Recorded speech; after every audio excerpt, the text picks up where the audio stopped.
Welcome to another episode of Yu-Gi-Oh! Player Ranks. In this series, we rank various Yu-Gi-Oh! Themes based on your comments and suggestions. Come back every tier list Tuesday to see an all-new installment of this series. Alright, what's up guys, and welcome back. Today we are doing a brand new tier list. There has been a playlist added for all of these tier list videos. I know some of you watch this at work. You can have that running in the background as you do whatever you have to do. It's almost like a podcast. Also, if you have any comments about this, put it down in the comment section below. If you think this video sucks, let us know. We need to know this stuff. And obviously suggest any future tier lists. We have so many that are pending. Every time you guys suggest one, we just add it to the list. We have a huge list. Let's get started. Today we're doing actually a special tier list. We are rating every way to play Yu-Gi-Oh! We are rating them on, first we're going to talk about some of the positive characteristics of each one of these, and then all of the negative characteristics of each one of these. But let's not waste any time. Let's get started. First up, we've got remote duels. Remote duels is a bit controversial. So the remote duels obviously had to come about 2 years ago. We had a situation going on in the world that led us to have remote duels. It's basically where you aim a camera down at your playmat and you play somebody who isn't around, who isn't anywhere near you with your physical Yu-Gi-Oh cards. The benefit of this is that, of course, you still get to play with your physical Yu-Gi-Oh cards. What else are some benefits? You don't have to leave home, which is cool. Yeah. Like you said, during that time, no one could leave, no one could be around each other. Yeah. Honestly, other than that, there's not that many benefits. There's some cool setups. Yeah, there's some funky setups that people have had, especially like the people who didn't have the two monitors and stuff like that. They would use their phone and have like 5 people in a Discord call, and all 5 of them were phones and angles and cameras and stuff. Goofy stuff like that were always cool to see. Yeah, you actually need quite a bit of stuff to play it. If you think about it, you need a playmat, you need the camera arm thing, you need a camera, you need access to a Discord, a computer. There's a lot of stuff that you actually need to even participate with outside of the cards. Other than that, there's a separate ban list just for this format, where cards like Exchange, cards that look at your opponent's top of the deck, stuff like Parasite Paranoid are banned. You can't play them because obviously you can't exchange cards between one another. So that entire mechanic of the game is just sort of dead. But those are kind of the positives. In terms of the negatives, obviously, I mean, number one, the biggest negative is cheating. Somebody can reach off camera and they can be scratching their leg, or they can be sneaking Nibiru's into their hand. They can be sneaking hand traps. They can be taking out bricks. There's no way to actually tell. And it's not like you can ask your opponent mid-duel, yo, let me see your deck to make sure you're not playing 5 Nibiru. You can't ask that. So it's just, cheating was extremely rampant and widespread throughout that time, and it's unprovable cheating. Also, there's even allegations of a person cheating in a YCS, and again, there's no way to prove whether he did or didn't. He just reached off camera. None of us will ever know, but obviously it is the factor there.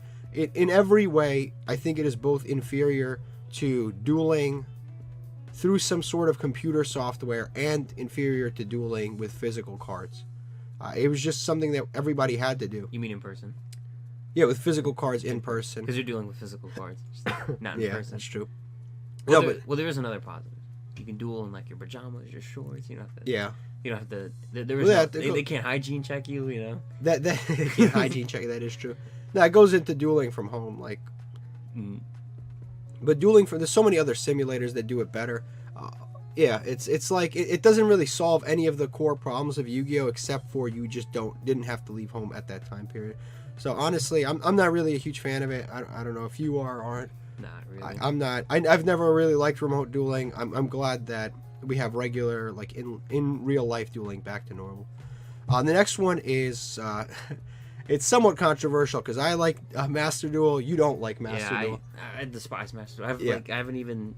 I've played it a little bit. We'll go into it. Let's go into it. So first of all, the positives. You better get me started. And that's why I said let's no, because I don't want to get you started because we got to talk about the positives first. Then I gotta get you. Now that we're done talking about the positives, now no, we got to talk about the positives first. Mm-hmm. So there's things that I think most people would agree are great about Master Duel. The music, the soundtrack is actually really good. Yeah, I actually really do like the soundtrack and the animations. Yeah, the soundtrack is huge. I wish there was more animations though. I wish it wasn't just the ultra rares. It's some of the ultra rares, some super rares, and not all of the ultra. It's really random who they select. Really, I thought it was every ultra. It's not every ultra rare. It's not every ultra rare. It's sometimes it's super rares, and sometimes there are decks that don't have any. Like DDDs don't have any, and DDDs, like, how do you? I mean, that's kind of fair. Yeah, there's too many to do.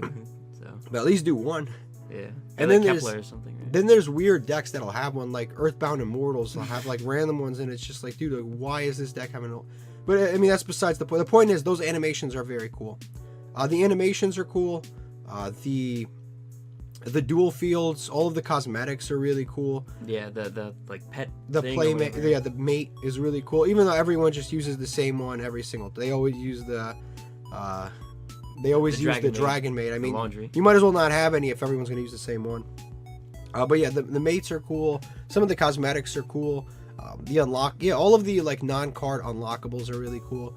The other thing is, compared to like every other game, it's actually kind of cheap to make decks. Like, you can basically make a new account and build at least 2 meta decks, like if you really wanted to, and without even having that much crossover.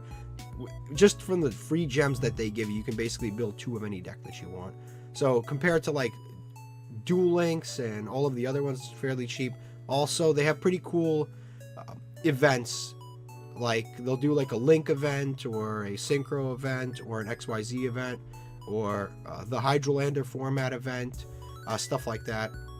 I'd say those are like the major positives of Master Duel. And also, there are some cards that are not in the TCG that are in Master Duel. Now, the negatives. Well, first off, the big one, Max C. Yeah, I agree. Like, Max C like ruins like a lot of like kind of like the fun of the game. Like, you can't even like try and go into like low tier duels. Like, no matter what, you're gonna run into a Max C. You always gotta deal with it. Yep. It's just too annoying. And there's so many like there's so many like floodgates and like the same decks that, like, you know, they've been hitting a lot of floodgates, believe it or not.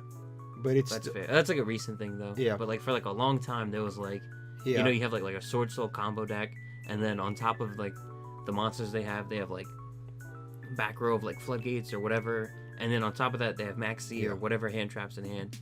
It was just like, I don't know, the what's it called, the ban list was just a little bit too free to kind of say. Like, there's just too many things you run into, and like once you get to the higher tier duels, it's like always the same thing over and over again, which is kind of like yeah, it's like real life Yu-Gi-Oh too. Yu-Gi-Oh. Yeah. But like Master Duel has been out for a long time now, and like Sword Souls have been meta in that for like since like day one or something. Not day one. It's been like 3 months, like 3-4 months. No, I feel like I've seen Sword Soul for like ever. No, when it started, it was Drytron Tri-Brigade. True. Yeah, but then that got hit, and then it became, you know, it hasn't been too many like crazy, but Sword Soul has been meta for quite some time. But regardless, I agree. Max C sucks. Like, this, I was just playing a couple of days ago. Like, this guy went first. I broke his board, and then he Max C'd me. And what am I gonna do? I can't special summon. If I special summon, you keep drawing. I can't OTK you. Yeah, so they're gonna draw into more hand traps. They're gonna draw into more Nibiru and this and that. So I just passed, and he OTK'd me. What am I supposed to do? And then because you have to look out for Max, you always have to look out for Max. There's no like debate about it. You have to run like Ash, Call by the Grave, Cross Out Designator, and then you have to run Max C, and then, you know, you're part of the problem. Yeah. And because if you see it, you're not gonna not activate it, right? It destroys deck building. Yeah. It really does. I agree 100%, because it's like you have to start your deck with 3 Max Cs. Then, okay, you're playing Max C, your opponent's playing Max C. Now you have to play 3 Crossout Designators, which is now limited to 1. 1 Crossout Designator, 2 Call by the Graves, and 3 Ash Blossoms. That's 9 cards. And that's not even including all of the brick hand traps that you play for Crossout Designator. Because Crossout Designator is just a blowout card. Like, if you activate like a fusion spell, if you don't, not Max C, I meant to say, it's such a blowout card, because if you don't have the response, you have to pass your turn and just lose. It's such an outrageous card. And I think the most outrageous part is when they go full combo and pass because you didn't draw a hand trap, and then you try to do anything and then Max C. It's like, bro, you went full combo, now you maxing me? There's absolutely nothing you can do. And it's going to get worse when, I don't know when it's going to happen, because I don't keep up with Master Duel, but when the sprites come out, because then they can, you know, swap Frog and the XYZ summon the Max C from the deck, bounce it to their hand, and then they're guaranteed to have Max C. Oh, and another thing, I remember you told me this, but I've never seen it for myself, but it's like almost impossible to go second. It's very difficult to go second in that game. And Max C makes it very difficult. Because, like I said, you break their board, and then they just Max C you. Yeah. And it's like Max C's a lingering effect. And you can't even, like, there's not even, like a match. It's just a best of one. Yeah. Which is always, like kind of, like, strange. Like, if you're doing that just for fun, yeah. Like, but, like, you know, everything's, like, just a one-up. Yeah. Or like a one game thing. It would be nice if they had a format where you can play best 2 out of 3. Like, I understand have a best of 1 ranked and have a best 2 out of 3 ranked. Like, there's no reason why you can't have both. Yeah, there's some cards that are just like not worth to get because you can't side deck. So what's the point? Yeah. You're not gonna main deck some of these cards. Like usually whenever there's like a meta deck, there's usually some random specific card that's good against it. Like you're not gonna main deck Shared Ride. There's no guarantee everyone's playing like Sky Strikers. So it's just strange. Yep. And then what else are the negatives? The other negatives, obviously, I'd say one of the bigger negatives that you can't really try decks out until you already buy them, and by the time you buy them, you might not even like them. So like let's say you're like, oh, I think Aro mages are kind of cool, right? They're just like, oh, I think the artwork's cool, I think the effects are cool. So you buy the entire deck, and then you play against Sword Soul, and they burn you for 1,200 life points. You're like, oh, I can't do anything. It's like that's one of the like you can't really like try the deck out. You have to buy it fully. So you end up having to go to another site totally to even be able to play it. I actually just remembered another positive. The I forgot the name of it. You know the game modes where you like they give you a deck. Oh, solo mode? Yeah. Solo mode. Yeah, solo mode is actually kind of cool. Yeah, solo mode's cool. The replay system's actually pretty cool too. Oh yeah, replays. You can save really replays. Good. You can watch replays. It looks cool because there's animations and dual fields and all that stuff. So it always looks nice. Yeah, it's a very mixed bag. There's a lot of positives. There's a lot of negatives. And to be honest with you, a lot of the negatives are just kind of like unsolvable because it's like the Master Duel is made by the OCG team. So as far as I can tell, Maxi will pretty much always be there. I'd be shocked if they hit it. And it's like if it's a card that you don't like, you're just going to have to keep playing against it. And it's even worse than a best of 1 format because it's almost like you're guaranteed to. It's very, very tough to go second. But that's Master Duel. I'd say, honestly, a lot of positives, a lot of negatives, probably B tier. Yeah. It's not like the best way to play Yu-Gi-Oh! Actually, there's one more thing that's really good about it, and that's that all of the rulings are pretty much... They're like first-party rulings, so if something happens on Master Duel, more than likely it's very accurate, which is good because it's made by Konami, so they're constantly testing bugs and making sure that all of the effects resolve properly. So at least you can learn certain ways to play the game that are very accurate, which are very good. Like you can learn a lot of rulings through Master Duel. It's very rarely is the game ever going to have an incorrect ruling. Which is nice. But again, it's made by the OCG team, so some of the rulings differ a little bit. Another thing I just remembered, it's also very easily accessible. It's on like literally every platform. And it's free. Yeah. It's free and on every platform. You really don't have any... If you don't have any way to play Yu-Gi-Oh!, you just download Master Duel.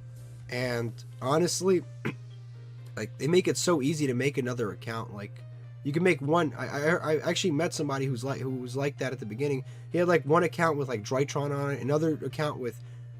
Trap Tricks on another account with Tri Brigades on. He had like 15 accounts with 15 different decks, and he was just having a blast with all of them. And it's just like it's free. You can't really complain when it's free. But yeah, that's kind of the major issues and positives of that. Next is Dueling Nexus. The greatest to ever do it. That's, again, he's a huge fan of Dueling Nexus. Dueling Nexus is good. Like there's no way to slice it. Let's go over the positives. Number one, it's free. Like super duper free. They ask you for a donation. They don't force it down your throat at all. It's in the homepage. They ask you like, yo, could you donate $5? If you can't, you can't. Like there's nothing. And if you do, you get little cosmetics and stuff. For you get free cosmetics for the month. Then secondly, what's another positive? It's free. It's so many different like formats you can do. There's already like tag duels built in. But then on top of that, it's so easy to like edit whatever like game modes you want. Yeah. So there's nothing stopping you from having like doing like 05 Edison stuff like that. You know, with like the different ban lists. You just turn off the legal decks thing. Yeah. And then you can play whatever deck you can play with ban cards. Yeah. You could play with old master rules, ban cards. I don't know how. Here's the one thing I don't think they have. You can't play with unerrated effects. I think the effects get errated. You can't play with the old version. I don't think. Yeah. That's the one thing that I don't know if they because obviously with other sites they have like an Edison section or a section for GOAT on Dueling Nexus. I think they just play with the most modern text. Yeah, that's probably it. But they have like a lot of stuff there. They have speed duel cards. They have cross duel cards. They have a lot of different like cards on there. Yeah. Rush duel, I said, yeah, rush duel stuff on there. Like they have a lot of different ways to play Yu-Gi-Oh on there. On top of that, it's all free and it's a browser-based dueling simulator, meaning you can play it anywhere you have an internet connection. You can play it on your Xbox. You can play it on your PlayStation. On your phone. And since it's browser-based, it doesn't overdo or overheat a computer. It doesn't take anything to run it. Like actually, Master Duel takes a lot of power to run, which is a little odd because it's just a dueling simulator, just like any of these other ones. But all those like animations and stuff add up. They do add up. The music, the animations. With Yu-Gi-Oh! Nexus, or Dueling Nexus, none of that really is an issue. Again, it's browser-based. It's very simple. It's also automated, which is awesome because you can learn a lot of new rulings. It's one of the best ways. I'd say if you have never played a deck and you want to learn how to play a deck, make it on Dueling Nexus before you do any other thing here. It is literally the best out of anything. Like, let's say you want to play Aro Mages again. You want to play it. The best thing to do is to go on Dueling Nexus and just start making an Aro Mage deck.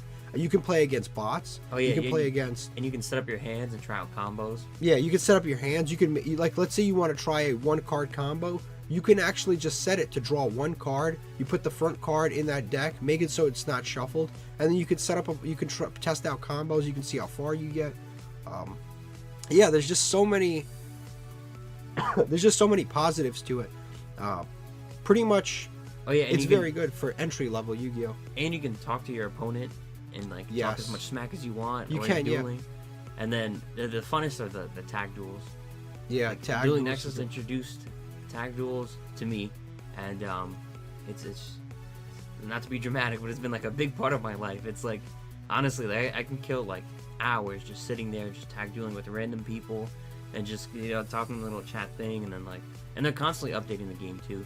So like, you can actually like talk to your teammate and just your teammate sees it. You can like spectators can talk. They took it out for a little while, like trash talking and stuff like that. But then they brought it back in, and then like they have replays now. They have like a ranked system. There's just so much constantly being updated. It's like like it's so crazy fun. the amount of content that you get for a free game. And again, it's a browser-based free game. You just make an account. Like it's so easy. And whenever there's OCG cards, you can test them out anyway. That's always good too. Yeah, you don't have to wait. Like in Master, you have to wait. Like, when is this card gonna drop? And Dueling Nexus, it's like within days of it being announced. Yeah. On the website. Like with any other thing, it's like TCG. Sometimes they'll announce like some card, and you don't know how long you're gonna have to wait for that. It's a Shonen. It's a Jump exclusive in Japan. When is that coming out here? I don't know. Like, we literally don't know. Sometimes it comes out 4 or 5 years later. On Dueling Nexus, that thing is on the platform immediately. So those are all the positives that we can remember at the moment. What are the negatives? It used to be very like buggy. Well, not Buggy the Clown. What is it? What is it? What is like, it? Like sometimes you would like activate an effect, and it would be like you have to choose options, and then sometimes the option would be blank or something like that. So it'd be like the destroy your whole field or target one of your opponent's monsters, and like which one do you click? It's like sometimes it's just strange like that. Yeah, it is buggy sometimes. Sometimes like I don't know what it was, but certain card effects would activate, and then you just get like a blue screen on your browser. Yeah, that used to happen to me a lot. Another annoying thing is sometimes you like click yes and then you can't cancel out of it. Yeah, that's annoying. Not sometimes being able to take stuff back. Sometimes. Yeah, and it'd be like very minor things, not like take back like a whole play, just like saying yes or no, or you click yes and then you're forced to activate some dumb card you never meant to activate. Sometimes you click to special summon a monster from the extra deck. Oh, never mind, but you haven't like committed to anything. You literally just clicked on it. Your opponent hasn't seen anything, and then it forces you to do it anyways. Yeah. So that's kind of annoying. There's a few different like annoying bugs. The color scheme kind of sucks. It's been the same color scheme since day one. There's like in other dueling simulators, you get to like edit the duel field and edit some of the cosmetics. The only thing you get to change is your photo and your sleeves if you pay, but which I don't mind. Like I understand that, but you can't like change your background. We literally are. Everybody in the game is stuck with the same exact background. So some of the cosmetics are a little lacking, but in terms of what they give you absolutely for free, it's kind of insane. You literally, like I said, it is the best thing to do. It's the best. It's the best way to play Yu-Gi-Oh! If you don't own anything and you're just like, you know what, I want to go try out this deck. I want to go try out Red Eyes. You go on there, you make a Red Eyes deck. If it sucks, listen, there's so many bad duelists on there, you'll still have fun. Yeah, that's the great thing. Sometimes just seeing bad duelists, getting low tier on purpose just to see. There's so many. What people play, it's insane. Yeah. There's so many. Like there's bad duelists, and it's maybe not there is a ranked environment, so there is a competitive environment there if you want to play the competitive decks. But there's such an amazing casual environment. That's another issue with Master Duel. The only way to earn gems is to play ranked. So if you're, you can't play bad decks in ranked. You have to play decent decks because you have to complete those challenges. You have to win. You have to destroy monsters. You have to do all this stuff, and you can't do that if you're getting max seed, and it's terrible. But that's the great thing about this. And you don't have to really like buy anything. So that's why it's good. Where are we ranking this one? I'd say for sure S tier. There's no like the experience that you get out of this absolutely for free without any literally no strings attached is insane. Yeah, just running into a one-off duel and just seeing like going against someone who's playing like a gimmick deck that works like 12% of the time and it works on you. There's just nothing better than that. Someone Samorg locked me I think they had like all these cards. I couldn't set anything and my hand was revealed and I didn't know what was going on. Yeah. It's always a great time. Next is Dueling Book. Let's go over the positives. The positives for Dueling Book, it is the closest thing that you will get to real life Yu-Gi-Oh!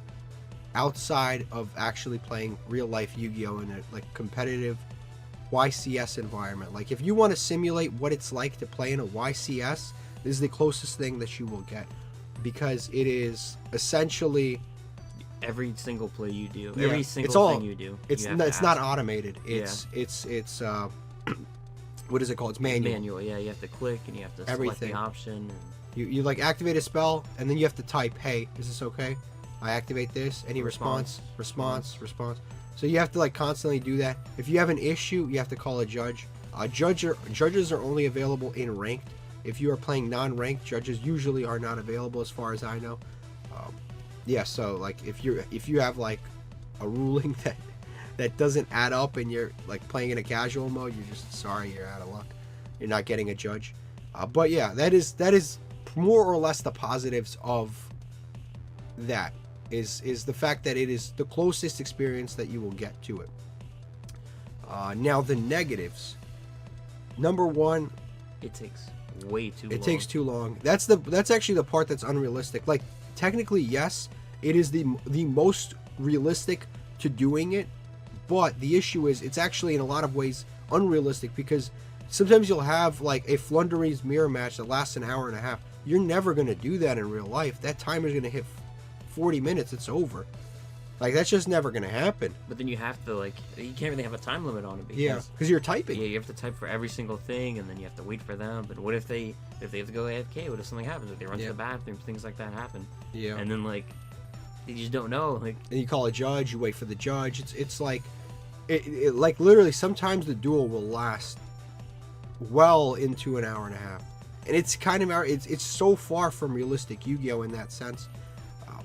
The other thing is, Yu-Gi-Oh! Is a somewhat complicated game, so sometimes I always say this, it's actually, Dueling Book isn't good for playing if you're new to a deck. Like if you're like, oh, I want to go learn how to play Tri-Brigade. If you don't know how to play Tri-Brigade, don't go on Dueling Book and try to play Tri-Brigade. Go on Dueling Nexus first, learn all of how the different chain links work, which cards activate when, what misses timing, what doesn't, and then you go on to Dueling Book once you've mastered your deck, because it's not automated, it's all manual. You won't get any triggers, activations. There's so much misplaying.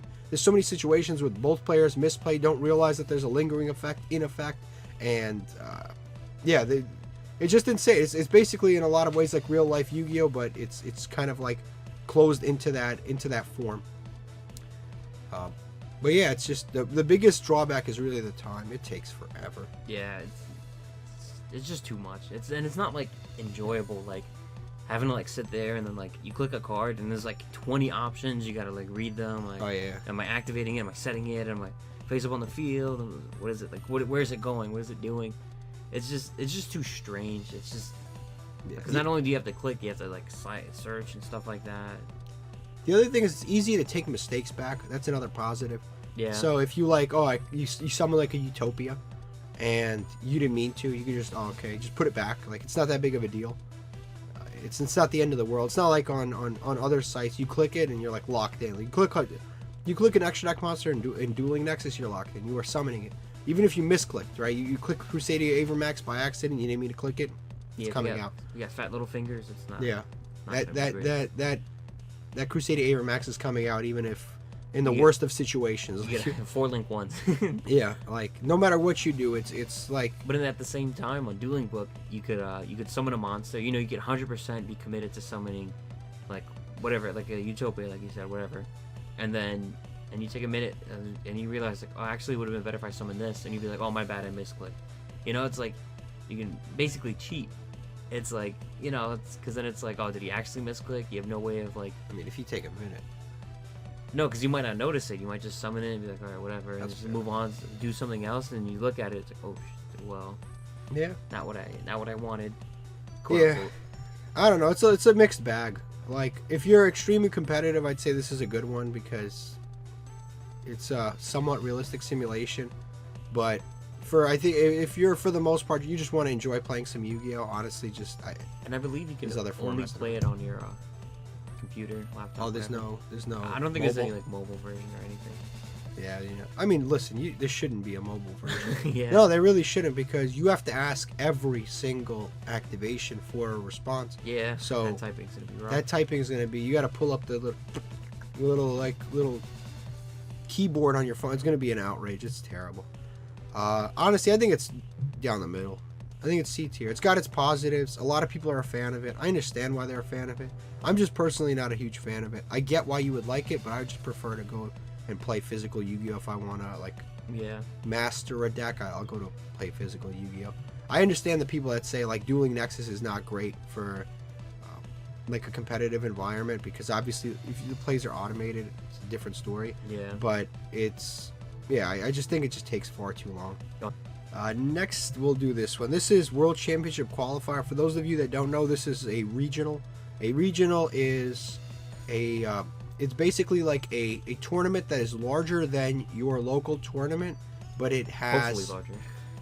No, it's not gonna... Unless you have like the craziest locals known to man. It's locked to a region, so it's like they'll do it in like a local city, and it'll be like... The idea is that people from around the state or from around that region will gather together and play Yu-Gi-Oh! In a large group setting. So typically, depending on what region you're in, where we are, we usually, the regionals here will usually get about 600 to 800 people. I know that there are some places where their regional is like 50 people. So it really depends on where you are, how competitive this environment is. So it's kind of a cool thing, because it's almost like a mock YCS in a certain sense. You basically, the people who top this are going to be the people who top YCSs and stuff like that. It's an extremely competitive environment. You get to play a lot of different decks. You get to play a lot of Yu-Gi-Oh! Which is really cool. If you want to go like test your skills, drive down to a regional. You get 10 rounds of Yu-Gi-Oh! The entry is usually $20. You get 4 packs on entry, and you get to just pretty much play all day long. Yeah, even if you scrub out, you get the packs on entry, which is always like, you always get something from those, which is nothing to complain about. Yeah, the packs on entry are essentially the value that you would have paid if you just bought the pack. If you just bought the pack. So so like the entry's $20 and you get 5 packs. So if you went to a store, you'd buy those packs for $20 anyway. Plus you get entry into a tournament. That's kind of the positives. What are also the positives of a regional? The vendors. Yeah, the trading vendors. with so many people. You bring binders upon binders of stuff. People are always looking for random things, for random decks they're making, whether competitively or for fun. No matter what's in your binders, something will get sold, something will get traded. and you can constantly just run around and do stuff like that. Yeah, it's a huge social environment. Yeah, the vendors themselves will have like very like sought after cards, like random like high rarity cards. You like you know, maybe I'm thinking about picking this up. You don't have to worry about like ordering it online and then, like, they say it's lightly damaged. played, it's bent in half. Yeah, and then like you see the card right there, inspect it, all that kind of stuff. Yeah. The issue sometimes with vendors is that they like to rip you off. Like sometimes it's just one vendor, and when there's no competition, you know, it's hard to say. You know, they'll offer you a binder of cards for like $12. You know, it's a little rough. Yeah, but those are, I think, all the positives, right? Just the positives are and meeting people. Meeting people is the biggest one. That's always like a very fun part of Yu-Gi-Oh. Actually, I remember those guys we met at the end of the last regional. I didn't get their names. I don't know who they were. They were great. The guy who's playing Earth Machines. He's playing Earth Machines. He topped. No, I don't remember that guy. He was at the last regional. It was the guy with the blonde hair at the end. He was like dying. He was like out of breath. I don't think I remember. He was amazing. He was fantastic. I met him. I thought he was great. I don't know who he is. I never got his name. You meet so many people. If you're a social person, those things are great. I love going to regionals. I meet tons of different people. And then seeing recurring people is even funnier. Remember that fat dude? Oh, recurring people are the best. That's always like running around, like buying and selling cards. Yeah, when you meet people at 3 different you go 3 regionals and you see the same guy, like, oh my god, you again? Yeah. It's a lot of fun. You make friends. You get to make friends all over the. Yeah, it's really fun. I'm like an anime character. I just like if I win or if I lose, I start like talking to my opponent, you know, because sometimes you got to kill the time, and sometimes I just start like giving them advice and like, hey, you should actually watch out for this, and then like I've had people come up to me like a couple rounds later, like, dude, the advice that you gave me was so good, you know, I've been doing so much better, I've been doing so well, and I'm just like, yeah, you know, I'm trying my best, and they're like, how are you doing? You must be doing great. No, I scrubbed out, like, but. You know, it's just funny, just talking to people about stuff. If you're a social person, it's great. Because it's basically an event where everybody in the room, there's 500 people that all are doing the same thing that you do. They all enjoy the same hobby and they're all kind of in the same room. So, obviously, it's going to be a good time. Now, the negatives. One of the biggest negatives is the wait times. Like, literally, your day's gone. Like, there's no, whatever time they estimate for the regional, that's cap. It's not going to last that amount. They'll estimate like, oh, it's going to be from 9 a.m. to 6 p.m. That it is never that. Number one, you got to get there early because there's going to be a big ass line. Number two, it says they're starting at 9. They're not starting at 9. They're starting like 12. And then there's 10 rounds, and on top of 10 rounds, and again, it depends on what region you're in, but around here it's 10 rounds. Between every single 45-minute round, there's also like 15-20 minutes where the judges and the staff have to enter all of the results. All of the result slips manually into the software. So that's going to be another like 20 minutes. So you figure you're usually going to leave if you aren't scrubbing out, like if you're playing the entire day, you are not leaving till like 10, 12 o'clock. Depending on how big the regional is, you're not leaving until 10 o'clock. Then you got to drive back to wherever you came from. It's usually not like up the block. So that's kind of when the issue is the time. And sometimes, like, there's like no food, there's no like refreshments. There's nothing. Sometimes it'll be in the middle. It'll be some like stadium in the middle of nowhere. Yeah, there's like convention center with nothing around. Or sometimes if they do have food, it is like it's so overpriced. It's overpriced and it's terrible. It's like school lunch. Oh my god! Yeah, sometimes not on a Friday. They'll set up like if they're sometimes there'll be like a regional in a convention center or one of those like it'll be like some sort of like abandoned building that you can rent out for pretty cheap, but they'll set up like a concession stand and it'll be like a slice of pizza for like $7 and it'll be just like microwavable pizza, like school lunch square microwavable. DiGiorno's. Like microwavable. I wish it was DiGiorno's. It's not even DiGiorno's. It's that it's that brand, you know, school lunch square one. Mm-hmm. And then it'll be like they'll sell soda. It'll be like a Coke for $3. Like they scam you. So that's one of the major issues. I don't know if you remember, but last time we actually ordered food. We did. Locally. We ordered Uber Eats. We made our thing. We made things happen. That was the last time. But what's another like issue with the regionals? The other issue with the regionals is the pricing. The pricing for the regionals is probably the worst out of anything here, because it's just it'll be like 600 people. Only top 8 get prizes. Top 8 get a playmat and sometimes a deck box. That's it. That's for like a full day of dueling. Top 8. Oh yeah, and then world. They get world qualifiers. They get. Oh yeah, you get to qualify to play in nationals, but that's obviously it's down the line.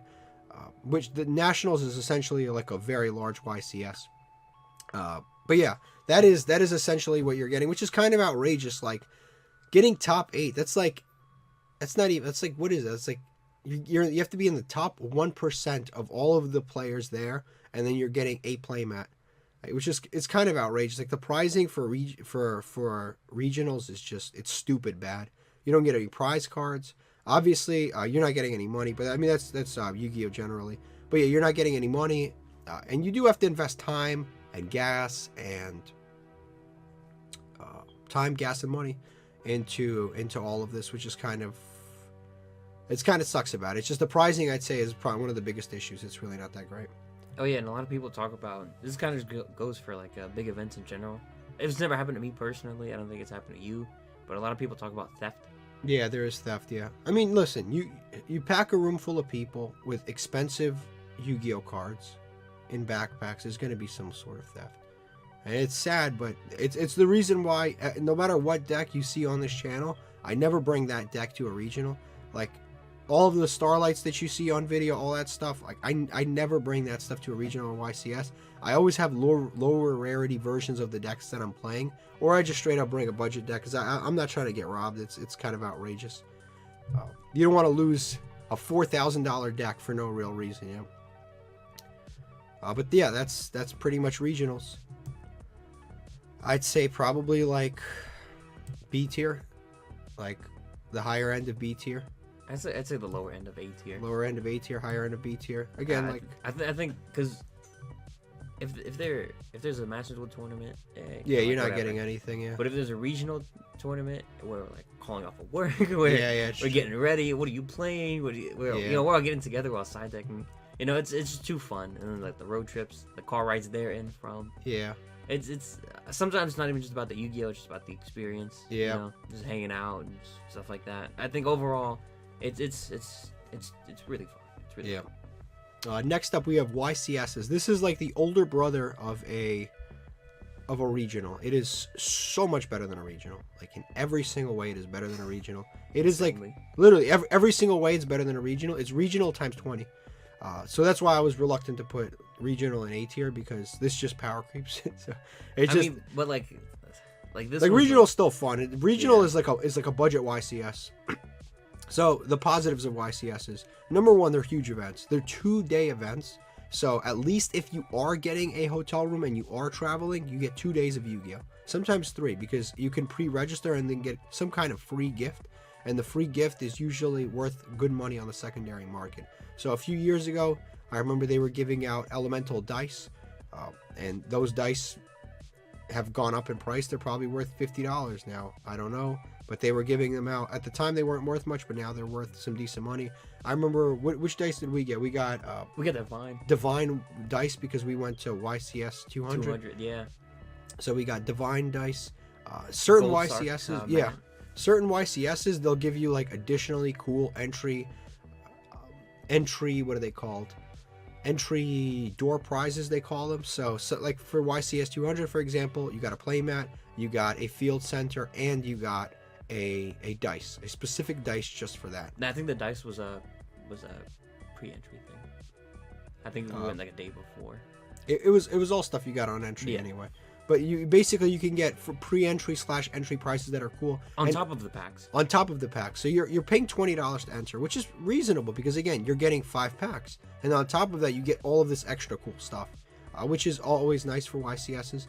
Secondly, again, if you're into Yu-Gi-Oh, this is a lot of Yu-Gi-Oh. You are playing 10 rounds day 1, and then if you did well in day 1, you are playing essentially on day 2. You are playing another.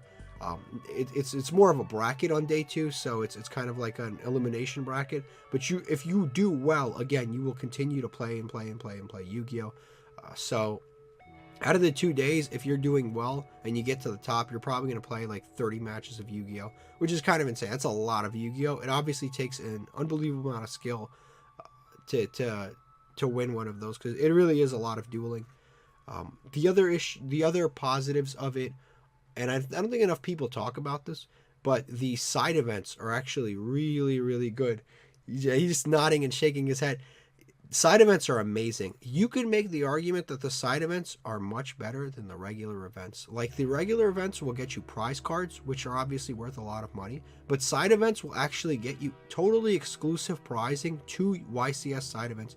You can get big cards, you can get mats, uncut sheets. You can get stuff that literally you cannot get anywhere else. On entry for side events, you get packs as well. You get packs, yeah. So you'll get like you'll pay like $12 for entry at a side event, and I think you get different kinds of packs. Like, I don't think you get like main set packs. I remember. I mean, getting, like, it depends where you stuff. go. It depends what they have in stock. Like, if there's a really hot set, like sometimes they'll run out. Like, if you have like no, but I mean, it's like cool. Like, sometimes you just get like you just get like a random pack of something else, and it's like, oh, what's good in this again? Like, I haven't seen this in a while. And here's the other positive thing: when you enter side events at a YCS, you get tickets, and then you can spend those tickets on more prizes. So even if you don't do well, you still always get something. Like, if you enter a structure deck tournament, you're getting a ticket, which you can spend on various prizes, and you're getting the structure deck. And you're getting a structure deck, and you're getting an opportunity to play with the structure deck to win something. So it's either a mat or, like I said, uncut sheets, giant card, all of the various things. Also, a lot of people don't know this, but they actually host regionals inside of YCSs that can help you get the top that you need to go to nationals. So if you can't do it in some, wherever you live, or in your regional, if it's too big, too many people, they host regionals within YCSs. Usually they start them around, they have them on day 1 and day 2. They'll have like mini regionals, and again, you can get a YCS nationals invite through that. What else are some positives without kind of going over the same stuff as without going over the same stuff as regionals? What else are some exclusive positives? Man, it's kind of hard to say, because everything that's at YCS is enhanced at a region. Yeah. Oh, the vendors. Oh, the vendors. There's several vendors. There's more vendors. There's more vendors, yeah. And there's actually better vendors, because at regionals it'll mostly just be local card stores. But if you've ever seen card store, yeah, in some cases it's the local card store. Period. But at a YCS, you'll typically get like 4 to 5 vendors, and these will be like the biggest stores in the country, and they'll be the ones who are doing it. So their offers are going to be much more fair. Yeah, their offers will be just higher in general. Like, yeah, and more competitive, because they because they have all these other people to compete with. So it's like they can't like lowball you. You'd be like, all right, well, screw this, I'm going to the other guy. You literally could just walk around with your binder through all 5 of them, and then just see whoever offers you the most, and whoever does, you just sell the cards to them. It's that simple. And they're always buying all the different cards. They're buying bulk. They're buying all the stuff, which is cool. And they're selling a lot of cards that you may not be able to find otherwise. They used to have a lot of they used to have a lot of sealed product that was like older or rare, but they don't really have that as often anymore. Again, it really just depends on where you go. Sometimes they have really good stuff. There used to be a $100 card cap, but that's been lifted. So now cards can be sold for more than $100 at a YCS. It used to be that you could not do that, but now obviously you can. That's weird. I didn't even know that. Yeah, it used to be the most you could ever sell a Yu-Gi-Oh card is $100. Like a single Yu-Gi-Oh card you could not sell for more than $100. But they lifted that, obviously. They really, honestly, if there's a card that was more than $100, they just wouldn't sell it. So but now they can sell, I imagine, probably really expensive graded cards. They can sell just because Yu-Gi-Oh cards in general, especially the collector's cards, have gone up in price so much. There's $200 cards, $500 cards. Yeah, if they still had that, you could not sell Starlights. Yeah, you couldn't sell Starlights. Weird, that would be just dumb. Like, you would go to a YCS and you couldn't buy a Starlight, which is kind of a stupid thing, because Konami, obviously, they want that value to be there. Yeah. So they don't want people to go to a YCS like, oh, you can't buy Starlight. That's goofy. Yeah, they lifted that a while ago. I think that is the positives. It's kind of hard to say the positives. Oh, positives. the pricing. The pricing's a lot better than a regional. You get, like I said, you get prize cards, packs. You get like Nintendo Switches, PS5s. Like it's weird. Like when you actually look at it, yeah. Like top 4 gets some crazy stuff. Like if you win a YCS, which isn't easy to do whatsoever, you get like a PS5 or a Nintendo Switch. You get you get a PS5 or a Nintendo Switch. On top of that, you get a trophy. On top of that, you get a Worlds invite, if I'm not mistaken.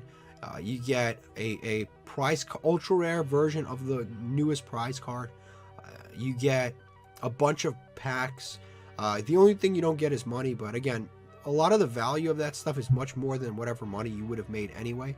And honestly, I don't think the system is that bad, because a lot of people complain that you don't make money in other card games, you just get paid money. But Konami doesn't actually have to waste any money on... Konami doesn't actually have to waste any money on just giving away like raw cash, and they can just produce cards that have a lot of value, and they don't have to like give up a bunch of resources, so they can just put those resources into making the event a lot cooler, and like, yeah, just giving you cooler entry prizes. That way everybody gets something rather than just the winner gets $1,000. I just remembered another positive.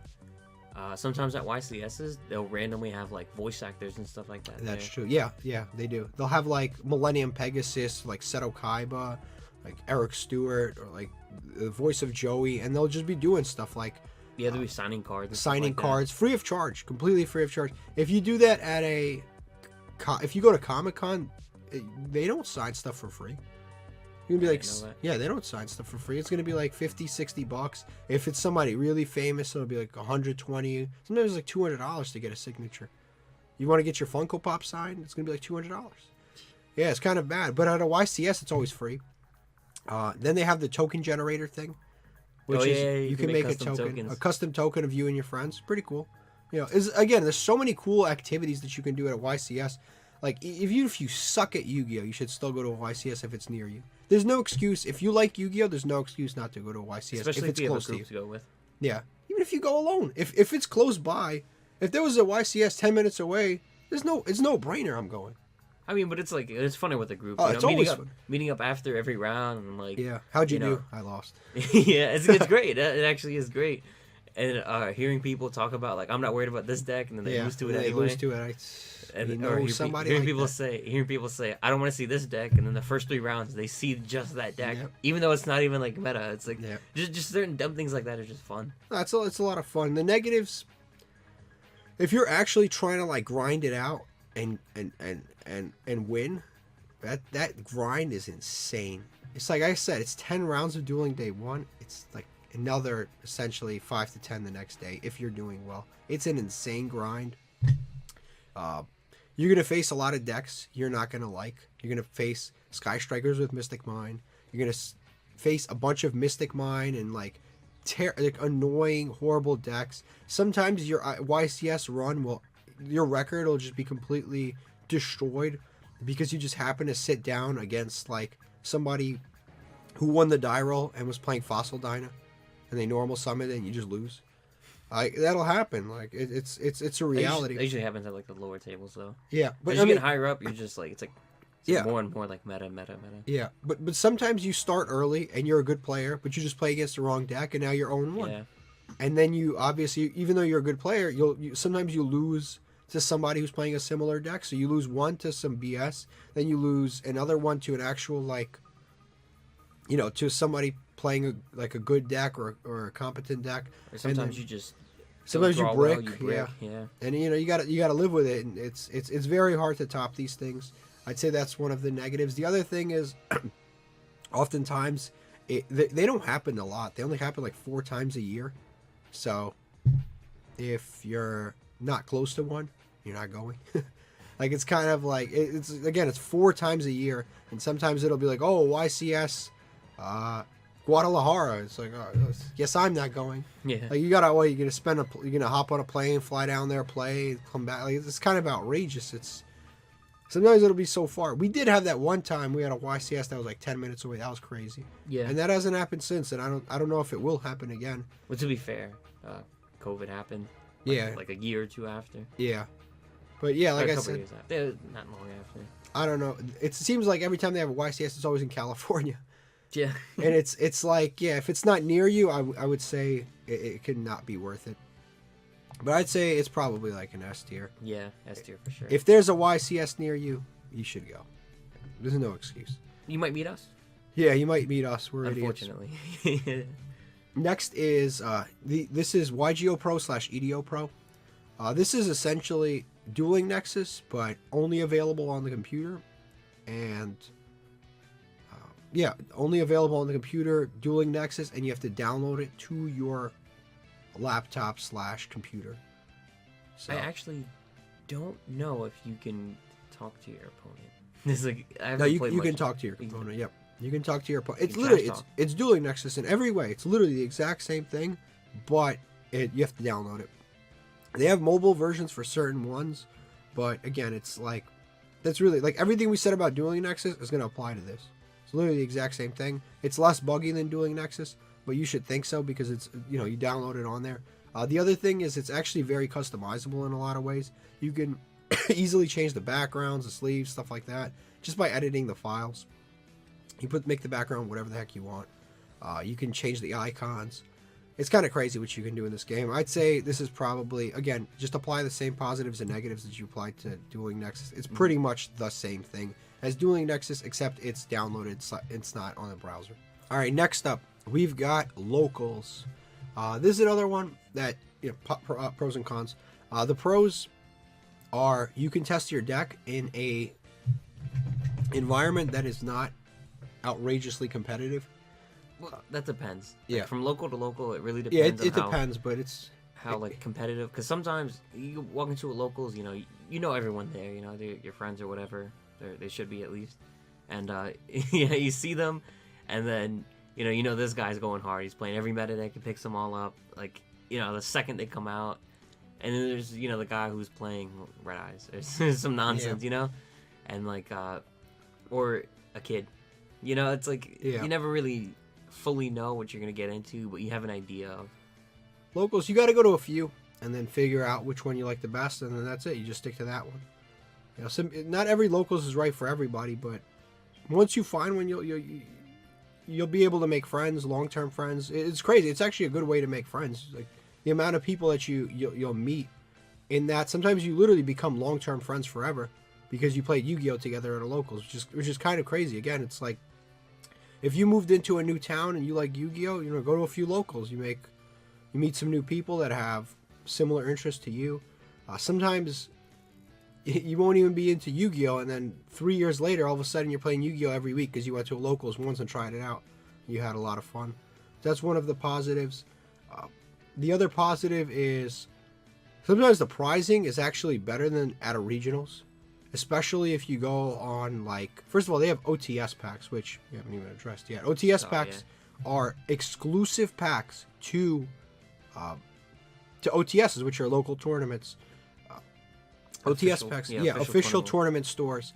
OTS packs basically are packs that you get on entry and through prizing only at Locals. You can't get them at regionals. You can't get them at YCSs. You literally cannot get them anywhere else. You can't get them through any of the other things, Master Duel, any of the other sites we spoke about. You cannot get them through any other means except for playing out of Locals. It's a totally exclusive prizing. And on top of that, it's the only place where ultimate rares are printed in modern Yu-Gi-Oh! That is the only way to get them. So if you like that rarity, you have to go to Locals, or you have to spend whatever the amount of money that is priced online.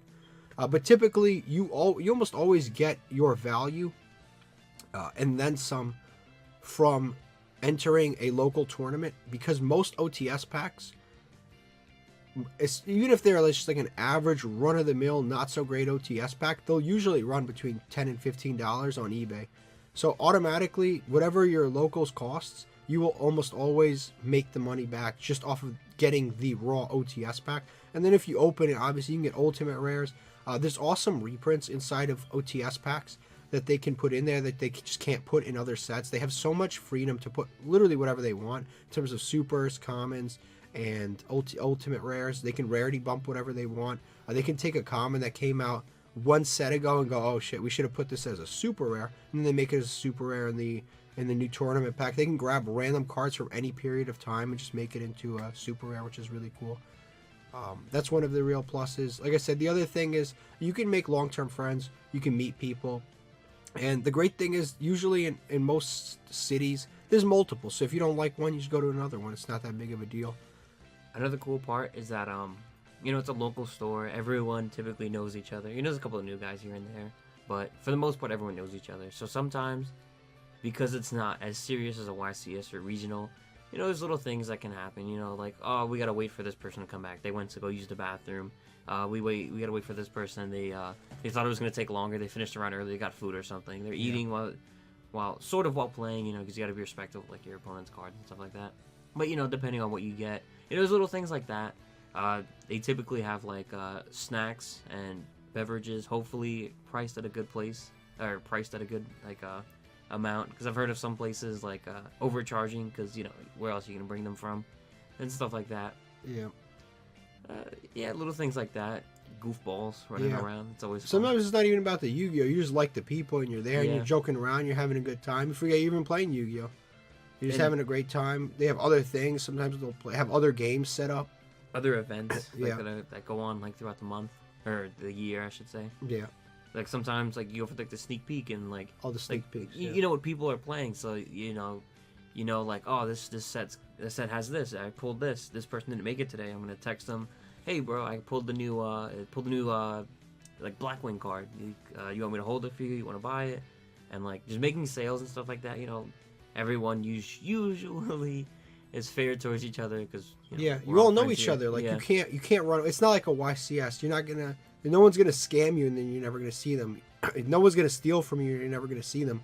Like, if somebody steals from you, you have the store owner check the cameras. You know what happened. Like you know what I'm saying. If somebody steals, you know who it is. You know these people. You can leave stuff around. If something gets stolen, you can just run back the footage, check the scans, and that's it. You're right there. So there is a certain bit of safety because you know everybody. You know the people there. That's one of the real positives. What are some of the negatives? The negatives is that most of the time, like, throughout, you know, format, most likely you're playing the same deck, and you know, everyone's usually playing the same few decks, and once people get to know that, it starts getting a little stale. I see what you're. You know, people start pre-side decking for you. Yeah, because, like, you know, sometimes people have, like, you know, if they're going to regionals or YCS, you know, they're gonna have like a strong side deck for the meta. And for random rogue decks, that might be a little strong. But then some people have a specific side deck for locals, because they go, all right, these people are playing this, and this is strong against their decks, and it gets a little, like, you know, did you lose because they had a better deck? Did you lose because they were playing against specifically you? You know? Yeah. It gets a little weird in that kind of case. It also depends on how big your locals is, how many new people come in every week. If it's, you know, there's a variety of factors. How willing are the players there to change to new decks, which makes it more fun. Like, we have some people that change decks every week, which is cool. And then there's some people that they buy, like, the tier 1 deck that is the tier 1 deck at that time. Right now it's Tier Elements. And they play it every week until it gets hit, and then they pick up whatever the next tier 1 deck is. And you always know what they're playing. So it really depends on... And then every time they have a new story, like, no, I just picked this deck because I like the artwork. I like the artwork. That's why I'm playing Tier Elements. Yeah. No. Tier Elements, the recent one with Tier Elements is the milling is fun. I've never seen you play Lightsworn. Yeah. No one's ever seen them play Lightsworns, Burning Abyss, Card Trooper. All of a sudden they love to mill. Yeah. It's incredible. But yeah, that's one of the drawbacks. It really depends. Again, it's one of those things where it depends on your locals, whether it's a drawback or not. Sometimes that level of stability and safety is something that you like, where you know, like, oh, I'm going to go test this against this Sword Soul guy. And then you know if that part is good. It's very good for testing. Very good for making new friends. That part is positive, I'd say. Where are we placing this? We haven't had a lot of negatives. So. Honestly, yeah. And then, actually, some of the exclusive prizes, too, I forgot to mention. There's, like, play mats that you can only get at a local tournament. So, like, the... sneak peek stuff you can only get at a local tournament. You can't get that anywhere else. Sneak peek in general is only you can get that at a local tournament. You literally get the Yu-Gi-Oh cards 1 week early. It is insane because all those prices are hyped up. You can just go to a local, get some new cards, and then sell them for like an outrageous amount of price. Like an outrageous prices the week before, because obviously everything is hyped up. Nothing has been mass released. So there's just a very limited quantity even available. Every card is outrageously priced, and you can get $50 for a card that's going to be $3 in 2 weeks. Yeah. Which is kind of crazy. But yeah, that's that one. Speed duels. This is quite something. We're going to go over some positives. The positives, it actually is pretty fast. It's very innovative. Yeah. It's a very unique way of dueling that actually is pretty fun. Yeah. It is. It's pretty fun. It's fast. It legitimately is fast. Like the timer for this, you don't even have to have a timer because most people finish far before the 45-minute timer. There's no floodgating your opponent, stalling for time, all that nonsense. Nothing. You only have 4,000 life points. Some of the best cards in the game are like Cosmic Cyclone, but at the same time, Cosmic Cyclone is a big cost. It's 1/4 of your life points. Yeah. The metagame is very different because obviously they have the abilities. Yeah. Well, first of all, the abilities are huge. Second of all, there's no main phase 2. Mm-hmm. Third of all, there's a smaller field. And fourth of all, you have 4,000 life points. So dumb things you would never assume would be good, like Zoma the Spirit, are suddenly good. Because it's like, listen, am I going to attack that Zoma the Spirit with my Gate Guardian and take 3750? I don't think so. I'm not going to, because that's like 95% of my life points. I'm not doing that. Yeah, Zoma the Spirit used to wreck me. Yeah, you really have to think it. It's like, I have a Blue Eyes White Dragon. Am I attacking that Zoma the Spirit right now? What if the next card he has is like another Zoma the Spirit? A Zoma Spirit. Then what happens? Like you just lose. You just lose. So it's like there's weird cards that are very good. What else are some of the positives? We said the speed. Damn. I don't know, because I haven't played it in like a little while, but I remember at first it was like a very small card pool.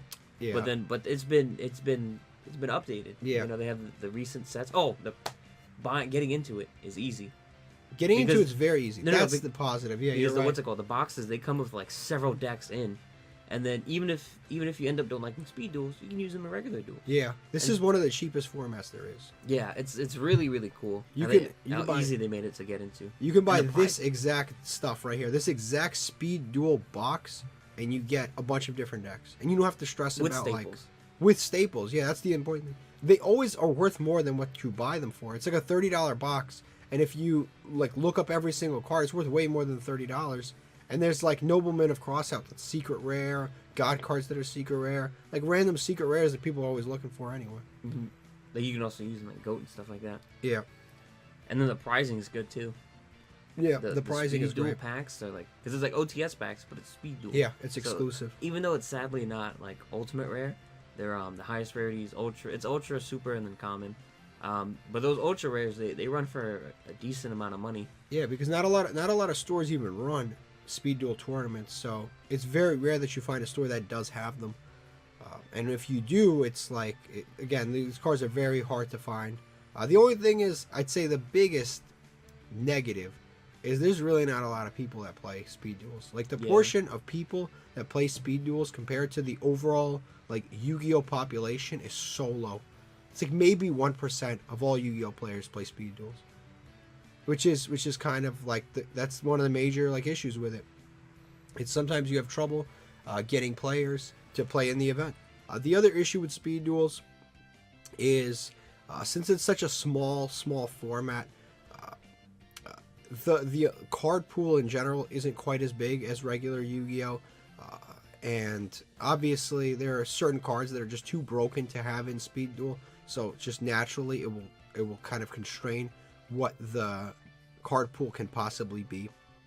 But it is a pretty fun way to play Yu-Gi-Oh overall. I'd say like B tier. Yeah. B tier is probably fair. Yeah. Probably B tier. Next is Capsule Monsters. This is like a blast from the past. There's an entire season of Yu-Gi-Oh devoted just to this. It's actually one of the most enjoyable seasons of Yu-Gi-Oh to even watch. It's actually really cool. Capsule Monsters is like an alternative game. It's almost like a strategy game, a tactical game, as if you would say. It's almost like Pokemon sort of fused with Yu-Gi-Oh. There are additional attributes / types. There's like a wood type. Yeah, there's wood and thunder. Wood and thunder. Which is weird. There's weaknesses, like light is strong against dark, stuff like that. If you watch the show, you can see that. They did actually release, as you can see here, a physical game for this. I've never, ever seen this anywhere. The only way I've ever even interacted with this was through the PS2 game. And it is a bit clunky. And the problem with this format is they released this, but they don't support it a lot. They supported it just like a little bit, but they didn't support it enough. Overall, I think it's like a cool, like fun season of the show, but as far as the game goes, it's not like it's not particularly great. It's not really that interesting. And being a PS2 game, you know, it's old, aging, you know, takes effect. You know, so seeing like the animations, you know, if you were a kid seeing those animations, it'd be like so cool. You know, you see Blue Eyes White Dragon, Blue Eyes Ultimate Dragon, you know, stuff like that. It's like, whoa, but now it's just like, eh. And then, like, you know, you kind of want to skip through it, get to the gameplay, stuff like that. Because it's just, you know, so it doesn't look as well as it used to. And then, you know, the gameplay isn't, like, there either. For the game, at least. It's just, you know, because it gets stale, you know, you're going against, like, PS2 AI, you know, you just kind of just dominate them. Like it's not that, like, you know, crazy. Honestly, it's cooler. It was cooler seeing it on the screen, like in the show, than it is to actually like play it. Yeah, unfortunately. I think the way they went about it was just it just didn't work out. Yeah, it's actually like, a little dull and a little bit boring to actually play it in real life. But on, like, again, it was one of my favorite seasons. Like I think if they revamped it now, with like, you know, better animations and stuff, maybe if they like change up the way you play. Yeah. Because the big thing about it on the show is like, you know, like just seeing these monsters just walk around. Like you're walking around with a Celtic Guardian. Heart Gold Soul Silver. It's just like, you're walking around with a Celtic Guardian or a Dark Magician or Curse of, like, they're literally like your boys, bro. Like they're just like ride or die Celtic Guardian. It's awesome. Honestly, if they made it more like, you ever play Pokemon Mystery Dungeon? If they made it more like that, I think it'd be a lot more interesting. Because that's kind of like how it is in the show. You know, you just kind of just call upon whoever you need. Yeah. But instead, it's kind of like a board game. Yeah. Like, it's kind of weird. I'd say probably like D. It's not like if it was the TV show version, it'd be higher. It'd be really cool. But like in its current form, it's not really that fun. Yeah. Unfortunately. Next is Dungeon Dice Monsters. There's a we talked about Speed Duels is probably 1% of the Yu-Gi-Oh population. Dungeon Dice Monsters is like 0.1% of the Yu-Gi-Oh population. Some people really, really, really like Dungeon Dice Monsters and still play it to this day. It's basically something I got covered in like 2 episodes of Yu-Gi-Oh! And that's about it. That's all of the publicity that this got. It's like that and maybe a few commercials in the mid-2000s. But this is another form of playing Yu-Gi-Oh! It is Yu-Gi-Oh! With so much RNG. I'll give it this. It does take quite a few turns to actually play, because you have to keep rolling and rolling and rolling until you can get from one side to the other in terms of like from your field to your opponent's side of the field. You basically it's kind of like a tactic game where you roll dice and then you can place down pathways, and then you can use those pathways to move the monsters that you summon across the duel board, and then you can attack your opponent. And your opponent basically has 3 hearts, and those are the 3 life points. If you get 3 attacks off, you basically win. It seems like a little bit of life points, actually a lot of life points. Because again, the whole thing is you're both building this simultaneous bridge, and eventually you're going to meet in the middle and kind of duke it out with all of the monsters that keep summoning onto the board. That is, again, it's kind of like a cool game. Again, it's one of those things that was cooler in the show than it is in real life. In real life, it is still like a pretty fun game, but obviously they didn't support this a whole lot. They kind of just gave up. I'll give it this: it's more fun than Capsule Monsters, because there's actually like more of a game to play there.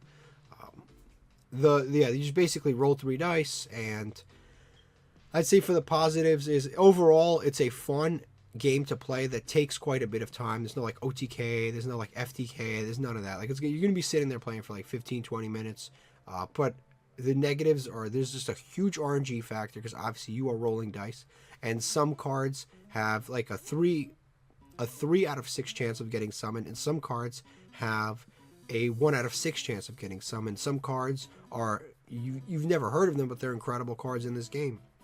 So it's a little bit like odd in that regard. The other issue is in terms of accessibility, these cards are extremely hard to find. Both of these actually, Capsule monsters and Dungeon Dice monsters, they are both very difficult to find. On the secondary market, the only thing you can really buy is like the Dungeon Dice monster starter deck. Other than that, like all of those random like pack cards, like Dark Magician, like random cards will be like so expensive and rare that you'll essentially never find them. You're better off just literally just printing it out because it's not like Konami supporting this old card game anyway. So yeah, it's kind of like the negatives. It never really got fleshed out to being like a real card game. I don't even remember if there was ever any tournaments for Dungeon Dice monsters. I don't remember any, honestly. I don't even think I was existing at that time. Yeah, I don't remember any tournaments for, like, I've never seen anybody, like, I remember getting the starter deck and playing it, but I don't remember anywhere, like, anybody anywhere ever playing this outside of, like, watching that episode. Duke Devlin is, like, the only person, even Duke Devlin quit. Yeah. He quit, and then he just started, he created and he quit, and then he started, like, playing with a dual disc and dueling against Dartz's goons. Orgoth the Relentless. All of a sudden, everything was out the window. He quit. If he quit, we're gonna quit. Yeah. So I think like C tier. I think it's better than Capsule Monsters, but it's not like. Yeah. If they supported it, it would be pretty fun, but not like outrageously fun. This is for special events. So this is special events that are like Comic-Con. Konami used to have special events at like Toys R Us's back in the day. If you went to a Toys R Us, you could duel for like special like promotional cards, world championship cards, stuff like that. This is something that used to happen years and years ago. Obviously, Comic-Con still happens to this day. If you go to any Comic-Con, usually there's a Konami booth set up, and Konami will be, or Yu-Gi-Oh booth, and they'll be showing, hey, this is what's coming out next. Also, you'll have special prizes, just like YCS's and locals. This also has exclusive prizes. So for example, at the last one, you could duel judges. They gave away a Rescue Rabbit plush that's worth obviously a lot of money. What else are some of the cool things about it? Oh, they have like special like playmats and stuff. Special playmats that you can buy exclusively there, and on the playmat it'll say like this is exclusive to the New York Comic-Con or San Diego Comic-Con. So the only issue with those is that they sell out really fast. Yeah, they sell out fast. So those are most of the positives. This is pretty cool overall. The negatives are, honestly, here at Comic-Con, there's so much going on. There's so many booths you want to go to. There's so many people you want to meet. There's just so much going on. There's so many other things that you want to do. You don't really have time to like sit there and enjoy the Yu-Gi-Oh booth all day long. And you, depending on what kind of, depending on which Comic-Con it is, you spent like $70, $80 to get in there. So, yeah, again, you don't want to sit at one booth just like farming prizes at the Konami booth. So and you end up going, you play like 1-2 times and you just leave. So it's kind of like an afterthought. You don't spend all day there. That's kind of like the biggest issue with it. Like the prizes overall are pretty good. The other thing is there's usually lines for this stuff. So you wait for this big line. It's not like you can just cut around, go back to the beginning of the line and do it again. You're going to have to wait again to be able to do it. So that's kind of another sort of issue. So, yeah, I'd say the crowds, the lines, all of that. I'd say probably. Oh yeah, and typically you would have to travel as well. Travel, yeah, it's just it's like a YCS, but it's like a YCS, but not as. Yeah, not as worth it for Yu-Gi-Oh. Yeah, for Yu-Gi-Oh. Not to say like Comic-Con's not something. It's only two parts of the world. It's two parts of the United States. It's San Diego and New York. If you don't live near there, if you live in Iowa, I mean, you're just like. No one lives in Iowa. There's people there. There's people there. I've seen them. There's if you live in like Texas, like dude, it's a far flight from either of them. Yeah, it's a far horse ride. Yeah, horse. Or if you're in Florida, it's a far boat ride. But it's like that's kind of the issue with it. I'd say it's probably like B. It just depends. Like honestly, if you're at a Comic-Con, you're probably doing other stuff. Let's be honest. Like there's so many. you're in Wisconsin. If you're in Wisconsin, that's a big issue on its own. Next, this is for tag duels. My heart and soul. Tag duels, I'll be honest with you, we're both fans of tag duels. We love tag duels. It's a format that Konami really hasn't like supported in a very, very long time. At all. Like at all. They're characters in the first season of Yu-Gi-Oh! Whose big thing was tag duels. Tag duels happen throughout the show, and it's always like a very, very big thing whenever they happen. Those two characters recurred in the second iteration of the show. Yeah. As another tag duel, they created an entire series of video games where the only thing you do is tag duel. It's just so much. It's Tag Force. All of Tag Force is all tag dueling, and there's like 6 games. And honestly, most people would agree that the Tag Force games are the best Yu-Gi-Oh games. Like, that's a pretty like undisputed opinion. Most people will say Tag Force are the best Yu-Gi-Oh games. They have the best animations. They have nice card pools. Like, they have tag dueling, which is fun. They have single dueling if you want, but the main focus of the game is the tag duel. And then on top of that, they have like official rules for tag dueling and all that. Yeah. But there's just nothing for it. Yeah, there's no tag duel events. You can't go to any of these like things here and go to tag dueling. Like, it just doesn't exist. Except for locals. You can kind of like technically talk your way into that. Yeah, you can host your local store can host a tag duel tournament, but again, it's kind of like there's a little bit of a conflict. You can't go to YCS and do tag duels or anything like that. It literally is exclusively to your local store. If they allow it. If there was a YCS side event for tag duels, we'd win every one of them. I would be so excited. Yeah, like one of the funnest things to going to locals is afterwards. You know, a lot of people leave. Some people linger around and hang out, you eat food, whatever. And then we just tag duel for fun. Sometimes we tag duel for product. Yeah, everyone chips in like $10, and then like the winning team gets like double the amount in in prizes. No, tag dueling is the best way to play. So in terms of like going into exactly why tag dueling is so great, number one, you have to there's a lot of team play. You have to consider team play, deck synergy. You have a teammate, so if you're like about to misplay, you guys can like have a conversation about, hey, you know, you should do this play instead, or you should do this play instead. Like, there's a lot of positives about that. You have somebody like kind of lean on, so that you're less likely to like misplay. And then sometimes it's fun watching like the enemy team get into arguments, and you get to you watch them. Yeah. Or you watch someone about to make a play, and then their teammate tells them like no, do this, and then you watch them do it, and then like everyone realizes that it was a bad play at the same time. Yeah. Then you all just make fun of that person. Exactly. And it's like their teammate will be like, "Hey, don't do that." I'm like, "Hey, don't tell them what to do." Yeah. You just start. It's actually a lot of fun. Sometimes you just watch them like link away their teammate's entire board. Yeah. It's too good. It's something you don't really get to experience, because a lot of people actually don't like tag duels. Yeah, a lot of people hate it. Some people who don't even play tag duels don't like it. Some people who have played tag duels once and had like a bad partner don't like it. Some people who've played tag duels once and won don't like it. It's really weird. I don't see the disdain. Like I don't get what it's so unenjoyable about it. Yeah. Now let's go to the negatives. Negatives, number one is it takes a long time. It takes a long time in the deck building. Yeah. The deck building, tag duels are fun if you have decks that are similar in synergy, but they're not fun if there's two people playing the same deck. That's when it gets not fun. Like, you have two Salamangreat players and they have like 6 Gazelles in rotation. Like, that can get really annoying. And another thing about both of you running the same kind of deck is that you both lose to the same thing. Yeah. So if me and you are both running Cyber Dragons, they flip, there can only be one. We all lose. There's nothing we can really do. And then, but sometimes if you don't see stuff like that, and then like you said with the Salamangreats, you just have too much sauce going on. It's like any card that's limited to 1 is at 2. Any card that's semi-limited is at 4. Like, both of your graveyards, both of your fields are always going to be in play. Yeah. It gets a little annoying. Or sometimes the people who go a little too hard and play Ancient Leaf. Yeah, they play Ancient Leaf. It's just like not for fun anymore. It's like, come on, guys. It's never that serious. Like we only ever play for fun. Like, I mean, yeah, we play for product, but like we literally use the same decks that we use in one-on-ones. Like, no changes. Well, sometimes you got to make little changes. Like one time we almost hopped into a tag duel for product, and this is when Thunder Dragons were a big thing. Yeah. My teammate was playing Sekka's Light, and I was playing a Lord of the Red deck.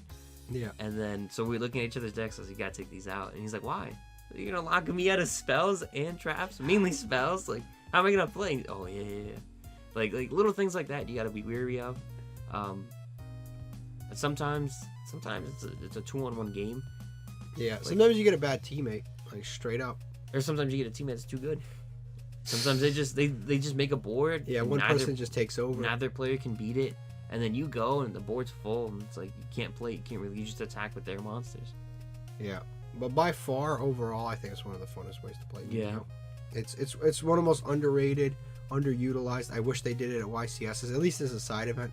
Like if they did this as a side event at a YCS, I wouldn't even play in the main event. Like, I would just go straight to that, and I would just keep like. Yeah, hopefully there'll be other people participating. Yeah. Like I literally would just play tag duels. I wouldn't even care about the other stuff. But honestly, even if there's just like, well, actually, side events are weird because they have to have like a specific amount of people. But even if it's like 2 other bring people, 8 people. Yeah, true. Bring your friends. Like even if 2 other people like if you have someone who's down, all you need is 2 other people. It's so easy. It's so easy. You need 4 people and you're off, and you're playing 3. You're basically playing 4 different decks all at once. Yeah, learning. You learn so much. The interactions in tag duels are insane. Yeah. Sometimes like random cards that are just not that good. Like if they make you wait like a turn, like you're setting up for your teammate. Sometimes you there's just so much like theorizing. It's insane. Sometimes you set like Pot of Extravagance for your teammate, even though they don't play a deck like that, because like that doesn't like they can't utilize it. But sometimes it's just like because of the current situation, you just like it's just like whatever. Like I'll just banish whatever and draw a couple of cards. It just comes up. Like there's a lot of crazy theorizing. It's insane. I can go on for hours about tag dueling. It's the best. It's definitely an S tier. For sure, 100%. It's an S tier. It's very fun. If you guys have not tried tag dueling, you gotta find some people to hop on Dueling Nexus. Dueling Nexus, there are idiots waiting this minute. Might even be me in a little lobby waiting to tag duel. Definitely try it out. It's a lot of fun. Next this is a free for all dueling. So this is typically when you get like when you have 3+ people and you can't figure out what to play, so you just all sit down and play against each other. This is actually not an officially supported Konami format, but it's something we all probably did as kids, which is like, let's say you had 3 people, you just, all right, we're just going to sit down and play. Like, yeah, we're not you don't want to leave someone out. Yeah. You don't want to leave somebody out, so you just play all against each other. As you can see, I use this image because this is what they did in the show. This is when Yugi and Kaiba and Joey and Merrick all duel against each other to see who was playing who in the next round. This is literally exactly that. Yeah, you just sit down. Sometimes you have 4 people. You're like, I don't want to be on your team. I want to play alone. All right, look. We all play against each other, and that's basically like the pros is everybody gets to play. The negatives is it's a disaster. Yeah, it's not fair at all. Like, yeah, like once one person like, and it's like a group of piranhas. Like once one of you starts like limping and looking weak, it's like everyone hops. Everyone piles on. And then if that guy gets like one last hit on somebody, now they have their next target. It's just it's like playing Monopoly. Hill, yeah. It's like Monopoly, and then people start making alliances. Yeah. Like, yo, don't attack me. Remember? Don't attack me, because I'll activate this. I don't know. They'll be like, oh, I have this card. I can do this to you, but I won't do it if you don't attack me right now. Like, you know, they'll start making a line. I promise you, I won't attack you for the rest of the game. I'll protect you. Like, you make weird alliances. Like, oh, I have a Mirror Force set. I promise. If he attacks you, I'll activate the Mirror Force. Like, it'll be just weird alliances made throughout. It can be a little devious and fun once in a while, but it can break down very easily. And then if people just don't like you, you're going down first. Let's be honest. So, and if you're too good, also people would be like, oh, this guy's good. We got to take him out early. It's like, bro, I'm just trying to play. Leave me alone. Yeah. So even though everyone gets to play, it's like, sometimes people like try to gang up on you. It's like, screw you guys. I probably like D tier. Yeah. It can get a little too hectic sometimes. This is what do we call it? It was not Duel Masters. What was it? Oh, Deck Masters. Deck Masters. So Deck Masters is a new format that Konami just came out with a few months ago. It's technically not a new format. It's a format that obviously existed in the show, which is you can keep a monster on your sideline, and that monster's effect is always in effect. So if it has a continuous effect, like let's say you have like Wind Barrier Statue as your Duel Master, Neither player can summon monsters that are not win monsters throughout the duel constantly. You're a loser if you do that. You are a loser if you do that, but I'm just... Yeah, that's just so mean. This is terrible. Or you can, like, you could just have, like, a... I don't know, like a Jinzo. Like not even a floodgate. Like, what would be something that would be good but not a flood? You could have, like, a Blue Eyes Ultimate Alternative Dragon, for example, right? It's not an unfair card, but you can activate its effect, pop a card on the field, and then it doesn't attack. Like, you could do that. Also, you can summon the monster out at any given time. So everything about this is great. I actually think it's really cool. It basically just adds an additional kind of like fun element to the game that was in the show. Like, for example, you can see Kaiba here has Lord of D. Lord of D has a constant targeting protection against dragons, which is pretty cool. Yeah. Like, yeah, it can make a lot of decks interesting. Like, yeah. Like, what's it called? Like, I don't know much about it, but if you have like a trigger effect, can you activate it every turn?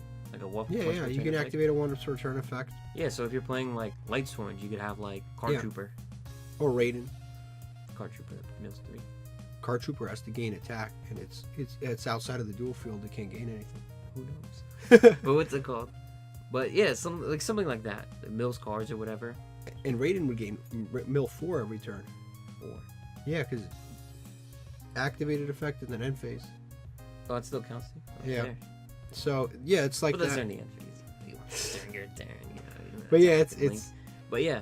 It's really cool. Like with certain decks, it makes it a lot of fun. They could even make decks more consistent. Yeah, more consistent, more fun. The biggest issue with is straight up just floodgate monsters, like Last Warrior from Another Planet, the barrier statues, vanity stuff. Like, if you're gonna play this format, you have to ban.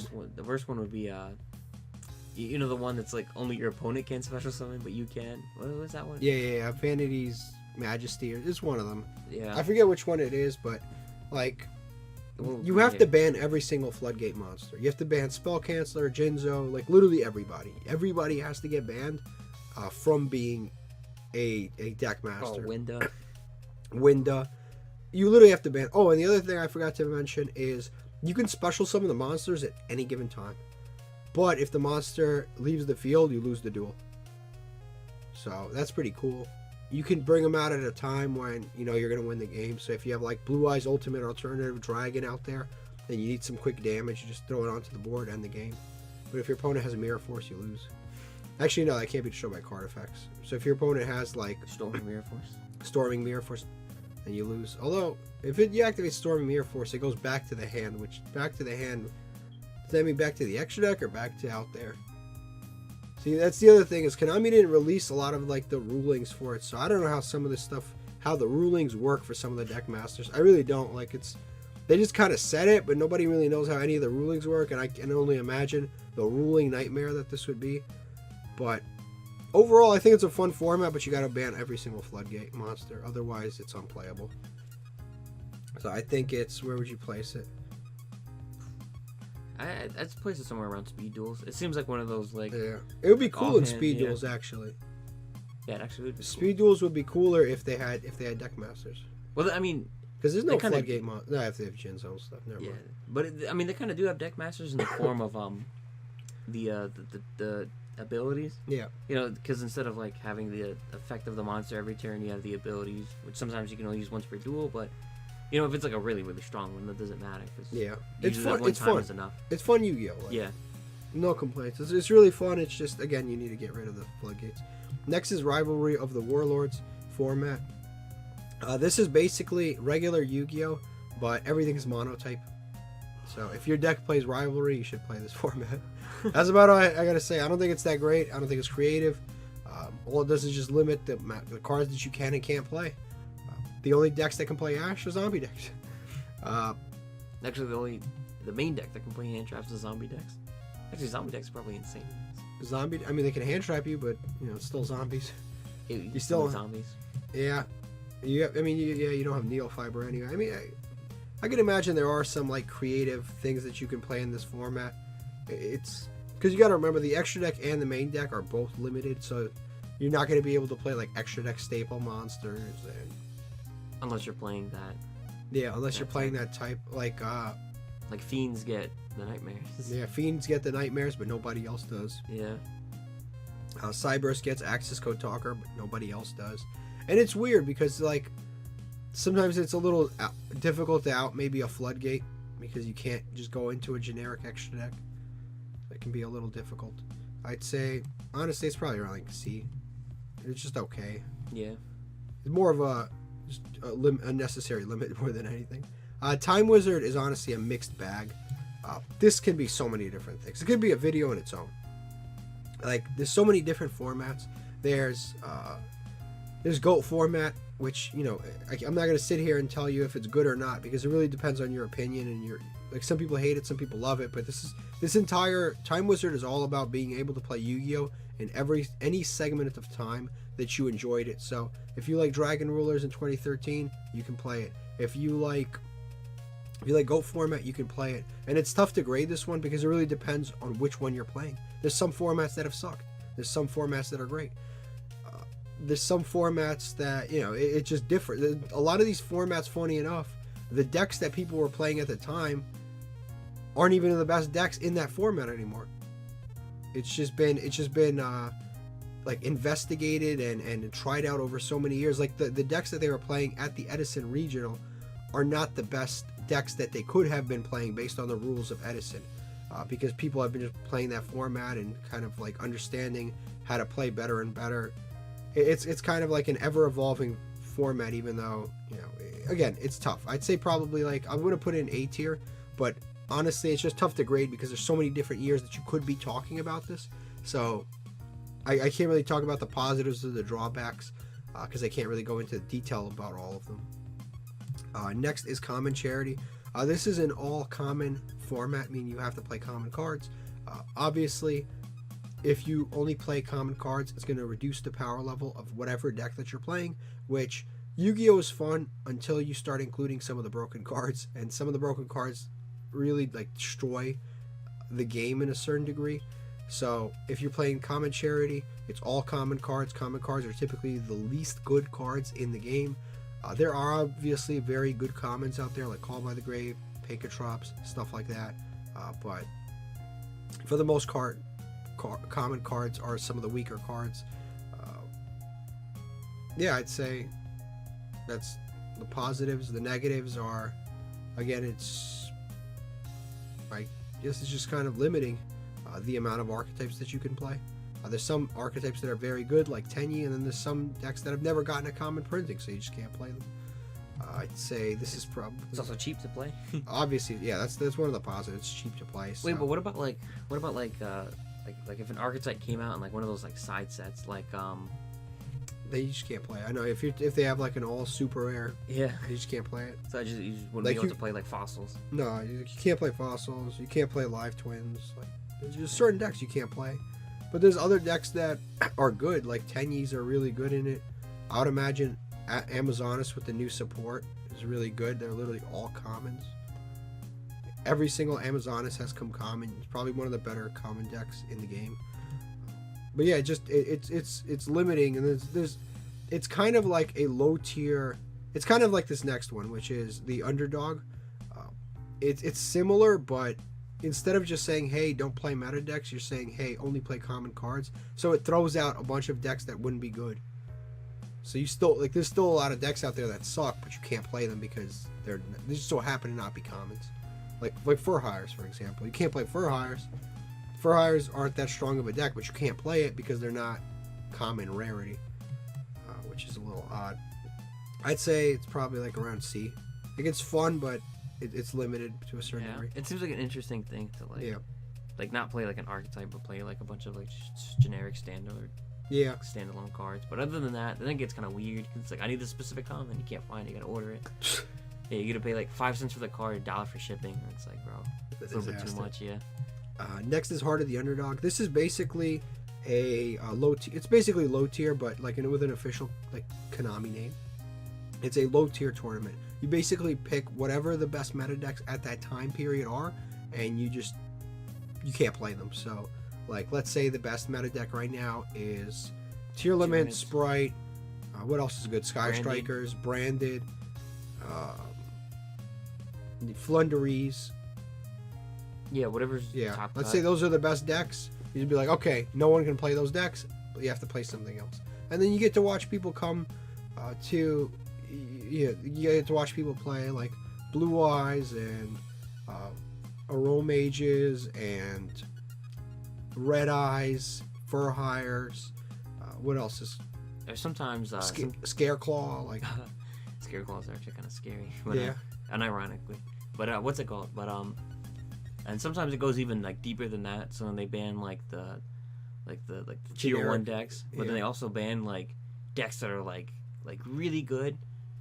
So like they'll ban like ABCs, they'll ban like Cyber Dragons because those decks are good. They get like random tops here and there, and then like stuff like that. So it makes it like really really low tier, so that you really see like Unchained and like random nonsense. You wouldn't just see in like regional regular, like the table 500 like stuff. Low tier Yu-Gi-Oh is actually a lot of fun.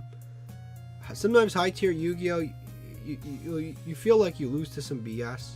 Like your opponent will just have like a Call by the Grave that's limited to 1. They activate in the hand, and it's like, oh, I lose. But like with low tier Yu-Gi-Oh, you're not gonna lose because of 1 Call by the Grave. Like, it's just not gonna happen because neither of your decks really have that high of a power ceiling where they have like this 1 card combo that's gonna fully go off. So you never feel like you're really cheated. The duels last a lot longer. It's incredible how fun certain archetypes can be when they're not playing against a really, really like strong meta deck. Like S-Force, for example. Like that deck is probably really fun against Warrocks.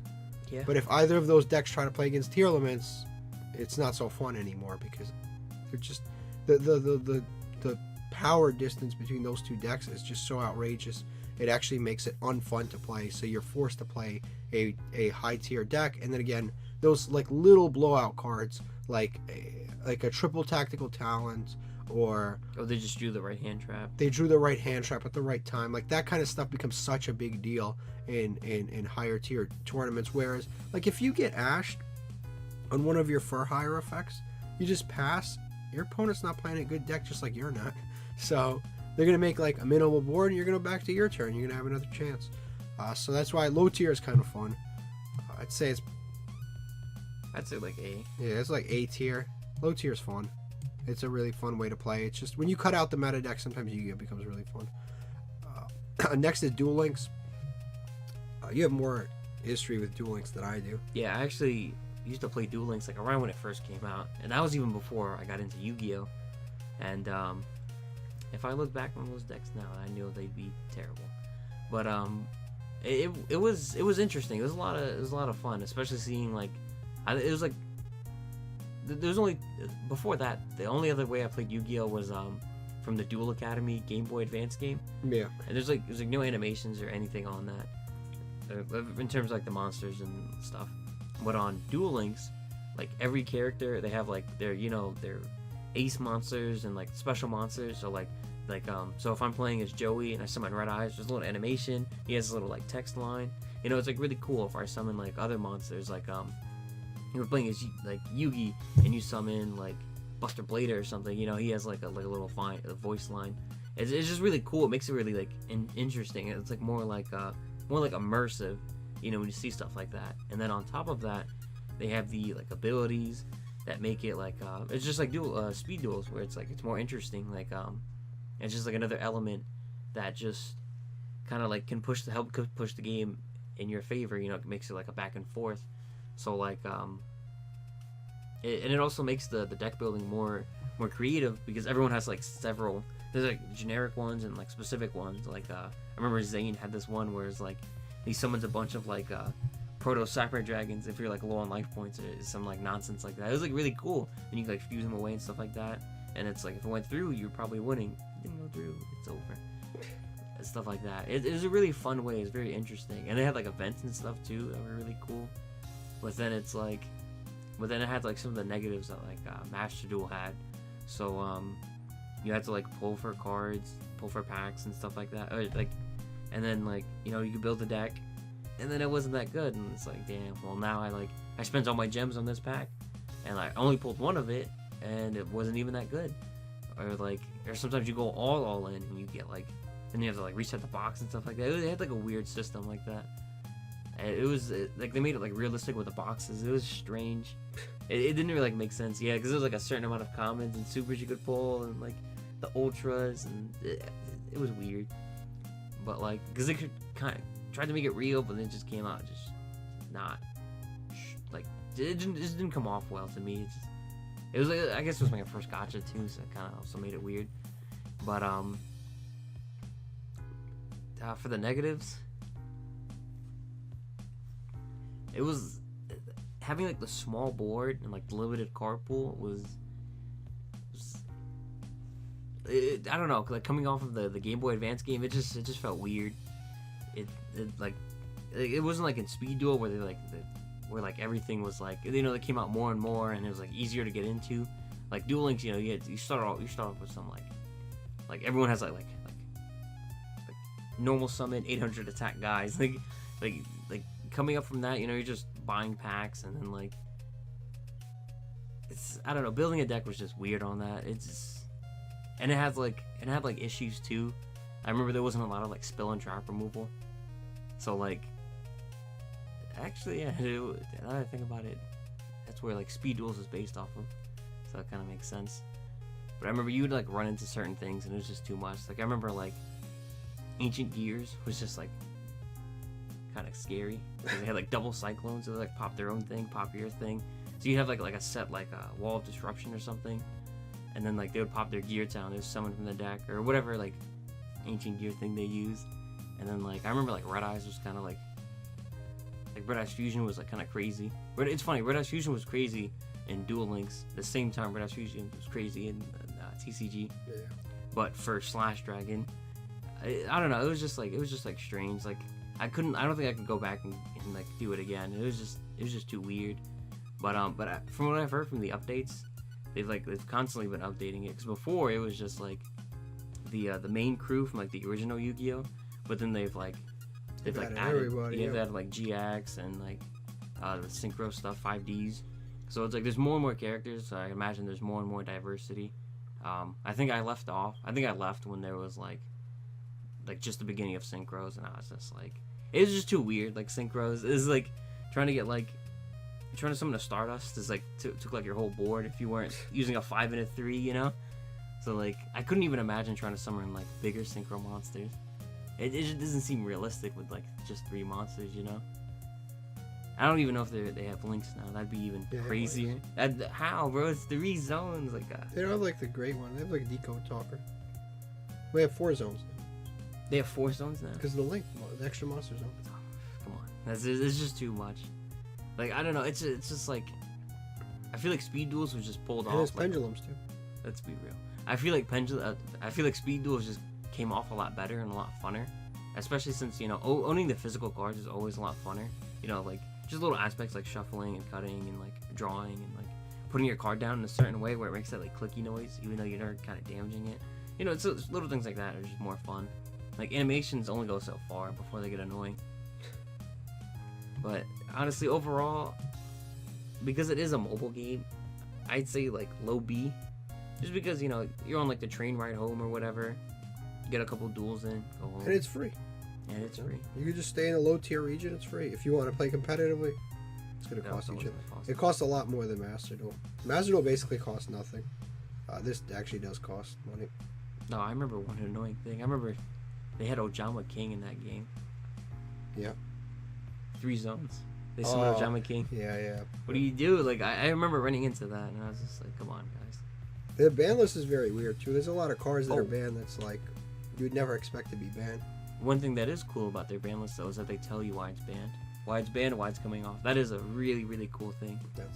CCG will never do that, but these guys do it. They're made by the OCG team, I imagine. I think Master Duel does that too. No? Master Duel is made by the OCG. No. I mean, like they tell you why. Yeah, Master Duel will tell you. Yeah. Yeah, that's like a really, really cool thing. They'll tell you based on data. But yeah, they're made by the OCG team. I don't know if this is made by the OCG team. I imagine probably. Next is, this is to represent all of the different games. This is a tough one because there's so many different games and they have so many different functions. But this is how a lot of us probably started playing Yu-Gi-Oh! Is through the games. The games are really fun. It just depends what game you play. I played Eternal Duel of Soul. I played the Tag Force games. I played a lot of different Yu-Gi-Oh! Games. Obviously, some are better than others. Some have terrible animations and no animations at all.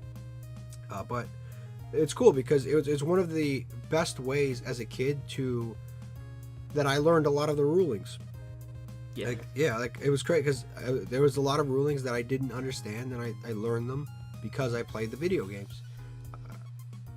One thing I learned, for example, mandatory. The Man-Eater bug is a mandatory effect. If you flip it face up, you have to destroy something. That's the only monster you have. You're destroying your own Man-Eater bug.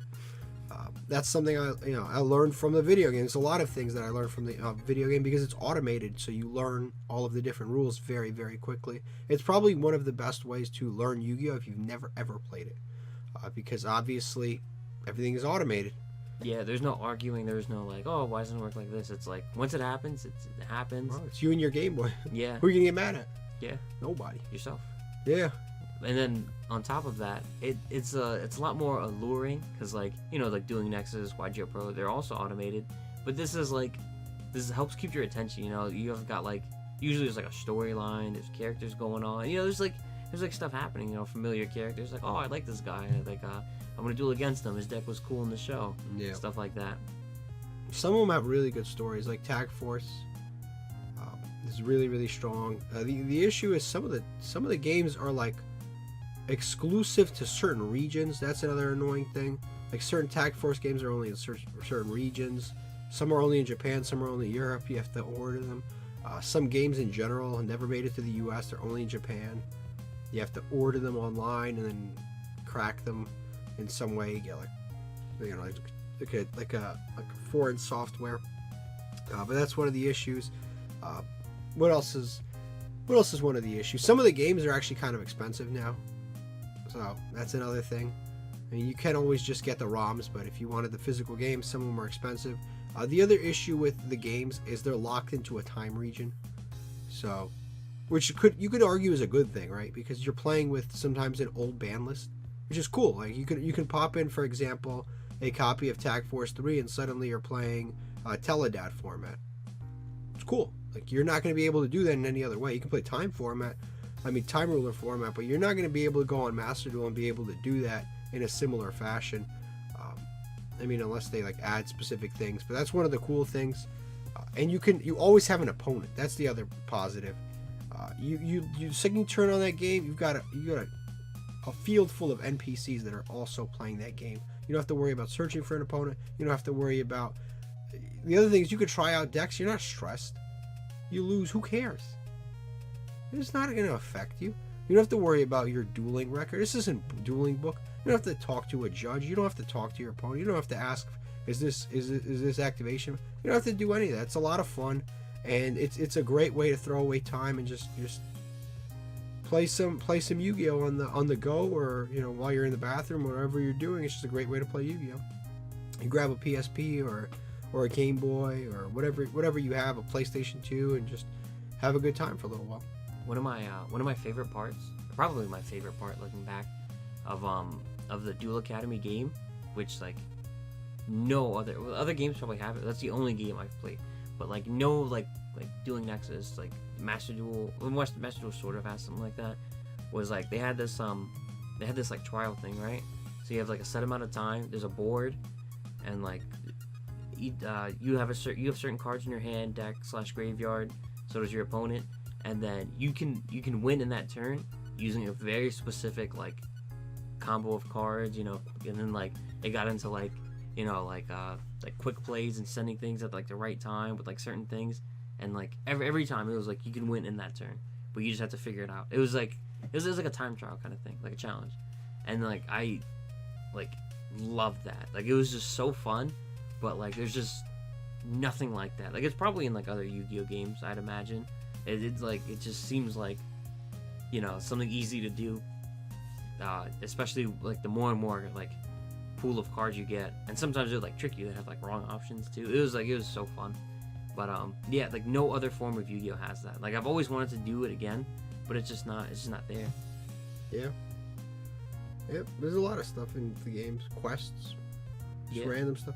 Also, like a lot of the games, well, you can at the bottom of any Yu-Gi-Oh card there's a code, and you can enter that code into most games, and it'll give you the card in real life, in the game that you own real life, that you own in real life.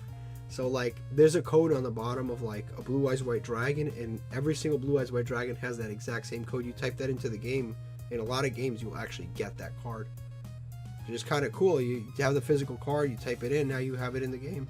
It's like a cool crossover. Obviously, they can't do that in Master though, because they got to make money. I'd say it's probably like A tier. It really depends on which game you have. Again, it's like Time Wizard form. It depends on what game you have. If you have a good game that sucks, I'm sorry, man, it's gonna suck. If you have a game that's really fun, it's an opportunity to play a very fun game, and be stuck kind of in that time format. It's a lot of fun. Next is the Dual Terminal Machine. The Dual Terminal Machine is a machine that you find in some stores. They're really not around anymore. They actually introduced an entire Yu-Gi-Oh arc, like an entire Yu-Gi-Oh archetype through these dual terminals. You got like the Ice Barrier, Daigusto stuff. You've got the Flame Bell, all of those random cards. What else is there? Ice Barrier, Naturia, like all of those archetypes all fought each other within the dual terminal. And the dual terminal is basically a machine that you can play. Again, it just depends. You can actually find them at some YCSs, but basically they have a few different options. They have an option where you just put in $1 and you get a card, but they also have an option where you put in $1 and you can play a variety of different games. There's a variety of different mini games that you can play for that $1 that are somewhat fun. They have like alternative Yu-Gi-Oh formats in there, and it's actually the very first place that you can play Speed Duel / Duel Links is on a dual terminal machine. It has the exact same layout as a Speed Duel. It has 3 zones, 3 spawn trap cards on 3 monster zones, and you basically duel against your opponent with 4,000 life points. It's like a TV show duel. But yeah, it's really cool. It's one of the it's incredible what you can get for $1. Like you can sit there for 15 minutes and play Yu-Gi-Oh for $1. It's kind of fun. Yeah, if you see it, always put the $1 in. I think even if you play the game, I think you still get the card. Yeah, you still get regardless. The you card. get the card you regardless. Always get the card. So you can pull some pretty expensive cards, and and some of the game modes you can play with that card. Like there's a little scanner. There is a scanner, yeah, and you activate the scanner and you can use the card you just pulled, or you can just activate. You can put any dual terminal card that you've pulled, because the dual terminal technology will read whatever card that you place down, which is kind of cool. But again, you could just pay the $1, get the card, and then just gamble to hopefully pull a Trishul. But overall, this is pretty fun. I'd recommend if you ever see it. If you ever see a dual terminal machine at like a local store or a YCS or something, always put the $1 in. It's a lot of fun, and it's just kind of like a nice way to throw away 5-10 minutes. Sometimes it gets a little obnoxious when I remember it was a YCS I went to, and there was a dual terminal machine. There was just like a group of like 5 people just standing around it, and someone put in like a $20 bill, and then we just had to wait for them to just keep going with like the little screen and the sound effects and then pull the card. Oh, it's not it, and it just keeps going and going, and then like, because I assume everyone there just wanted to pull the card. But then, like, I was, like, curious, just looking at it, like, there's just, like, mad games and stuff. Like, you can put in $20, at least get a game or 2 in, because there's so many different ones. You gotta try at least one of them. Yeah.